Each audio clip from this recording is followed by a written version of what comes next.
Maharashtra times ऑनलाईनमध्ये आपलं सर्वांचं स्वागत आहे। मत्स्यजोगचे सरपंच संतोष देशमुख आणि सोमनाथ सूर्यवंशी यांच्या आरोपींना फाशीची शिक्षा व्हावी आणि तातडीने या प्रकरणाचा तपास व्हावा या मागणीला घेऊन छत्रपती संभाजीनगरमध्ये आज मोर्चा निघतोय।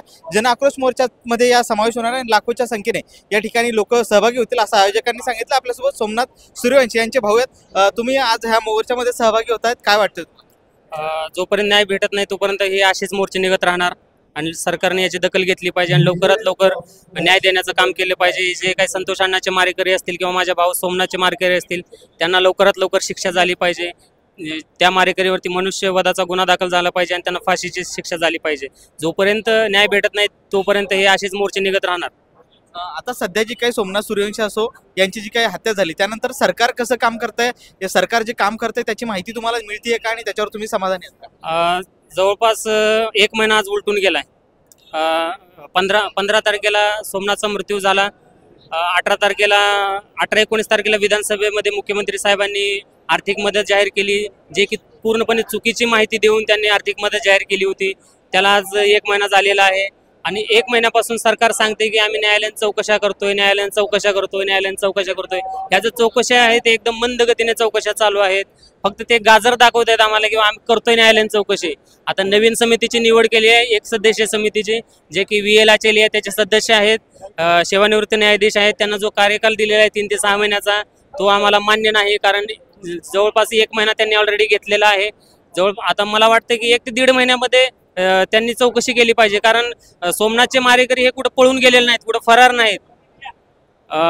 फरार आरोपींना आपली पोलीस प्रशासन 24 तासाच्या आत अरेस्ट केली जाते, पण सोमनाथच्या आरोपींना का अटक केली जात नाहीत? पुरावे आहेत, साक्षीदार आहेत, परभणीची जनता पूर्ण साक्षीदार आहे, तरीही सरकार त्या लोकांना पोलिसांना पाठीशी घालते जे कोणी मारेकरी असतील त्यांना।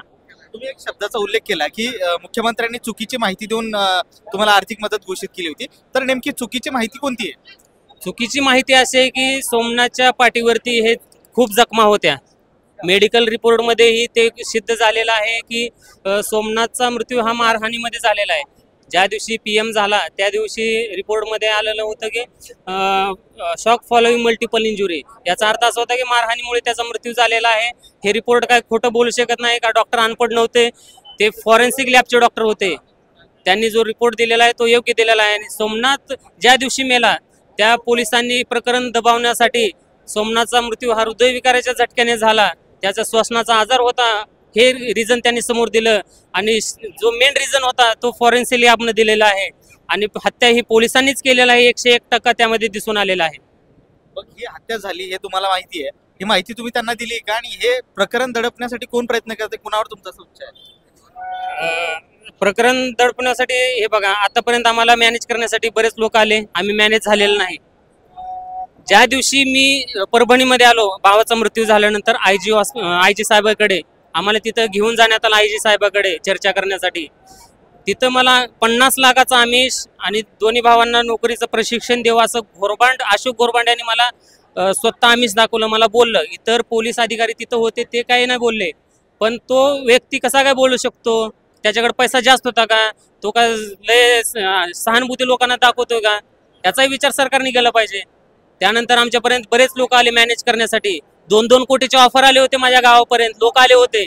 आम्ही मॅनेज झालो नाही, आम्हाला प्रथम न्याय पाहिजे।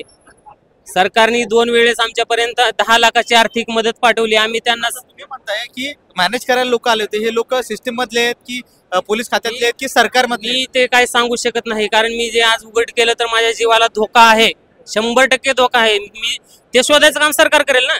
सरकार कानून के हाथ बहुत लंबे होते, हमें भी देखना है कितने लंबे हाथ है कानून के।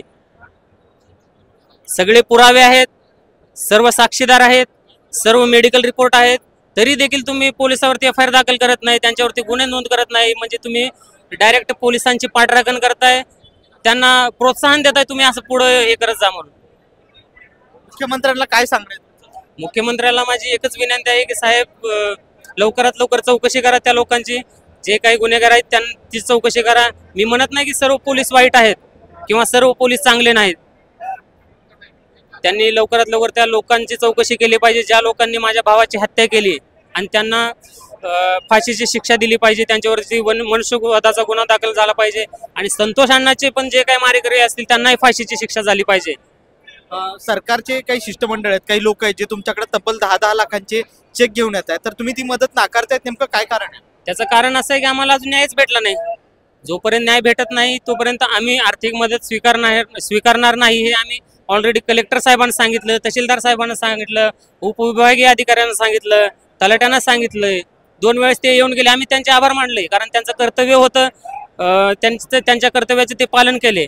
मुख्यमंत्री साहेबांचं कर्तव्य होतं, त्यांनी आर्थिक मदत जाहीर केलं, त्यांचे आम्ही आभार मानतो. पण सर्वप्रथम आम्हाला न्याय भेटला पाहिजे. हे जे काही मारेकरी आहेत त्यांना शिक्षा झाली पाहिजे, त्यांच्यावरती FIR झाली पाहिजेत, मनुष्यवधाचा गुन्हा नोंद झाला पाहिजे, हे आमची विनंती आहे मुख्यमंत्री साहेबांना.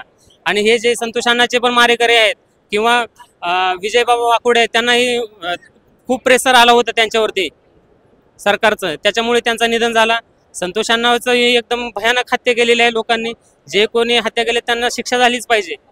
सरकारने कुठल्याही प्रकारचा विचार करू नये. गुन्हेगारांना कुठली जात नसते, पात नसते.